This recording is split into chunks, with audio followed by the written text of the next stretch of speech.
to spend a moment or two and introduce you to the 7th in our series of harmonic mechanisms for the mind.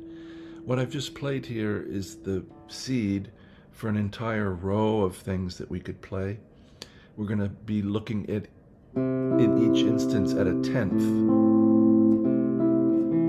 If you're unfamiliar with what a 10th is, if we start from any given note, again, we're going to be in the key of no sharps, no flats here, as we are for all of these in this series. If we start on C and count up scale steps, 1, 2, 3, 4, 5, 6, 7, 8, 9, 10, just straight up the major scale, that's the interval of a 10th. Now a 10th is a compound third. Here's a third, C, D, E, C, E. So sometimes having thirds right next to each other on the guitar this way, the tuning and intonation can get a little problematic. So if we displace this E up an octave, we're going to get our 10th now. So it's a little easier to invoke that major third sound without the tuning getting problematic. And the bass in each of these cases is going to go down a third and up a third. So we're going to have C and E. The bass is going to go down to A, and A is going to get its 10th. Here's 5 and 5 on strings 6 and 3. So 3 and 5, 5 and 5, 3 and 5, and now the third above C, which is E, with a G on top, 2nd and 3rd fret. So we're going to have this little composite. And this is nothing to play fast. We want to be looking at this and recognizing these intervals in our mind, and also becoming accustomed to the shapes they take. So this is a major a major 10th with the root on the 5th string. This is a minor 10th with the root on the 6th string. 1, 2, 3, 4, 5, 6, 7, 8, 9, 10. And here's a minor 10th on the 4th string root. So now as we go up, maybe we could think about it before we do it. If we had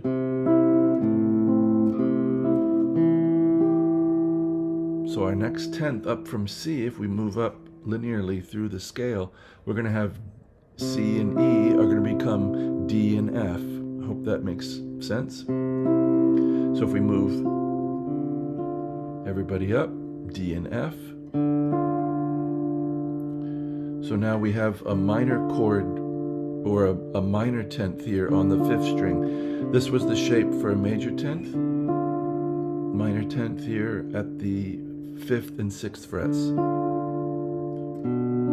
And again, we get, to stay in the scale, we get the same minor 10th from B. So the bass is dropping a third, and it's getting its attendant 10th. It's not easy to say, attendant 10th. 7 and 7, B and D. And now we need the third above with its 10th, F and A.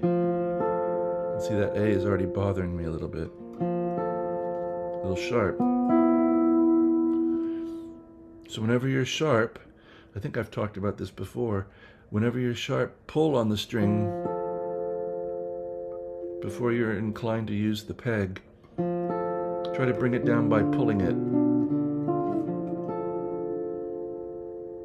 So here's 5 and 6, 7, 7, 5 and 6, 3 and 5. D and F, B and D, D and F, F and A. Now if we move everybody up, D and F become E and G. And now things are going to look a little different though, because we're here. E and G, 7 and 8. And our 10th here, down a third, is C. So now we have the offset look of a major 10th from the 6th string. Previously, we've only had this straight across form. Now we're getting this offset form. Now Nylon strings are pesky. 7, 8, 8, 9, C and E, E and G. I wonder if you can feel the next one. Up a third. So our bass is always kind of looking, it's a little chord scale. Now with that, I should be able to leave you with it, and you should be able to go through and find all the rest, either with using your ears, or more to my hope, you would use it knowing the notes on the board and just looking at, well, if you can see the key of no sharps, no flats on the board, that's the goal of these things. So what did we have? C and E, D and F, E and G. Now F and A, 8 and 10, 10 and 10, 8 and 10, 7 and 8, I hope you're getting the hang of it, 10 and 12, G and B, E and G, 12 and 12, 10 and 12, B and D is 9 and 10 frets. We'll do a couple more. A and C, 12 and 13, F and A, 13, 14, 12, 13, 10, 12. And if you want to go way up, 14, 15, 13, 15, 16, sorry, 15, 16, 14, 15, and D and F, 12 and 13. It sounds all the world like a C major chord is going to happen. So we get this.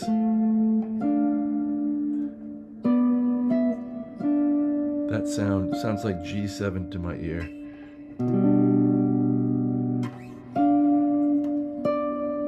And then we'd be back home at C. C and C, 15 and 13. Here's combining them in a different way, just doing one set of each. So just tenths.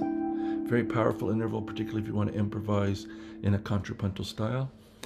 I've gone on too long. I'm trying to keep these short, so I hope this is of interest to you. You find something in it, maybe make some connections or have a light bulb or two go off. That's always my hope. And I'd like to wish you, as always, a very, very good day.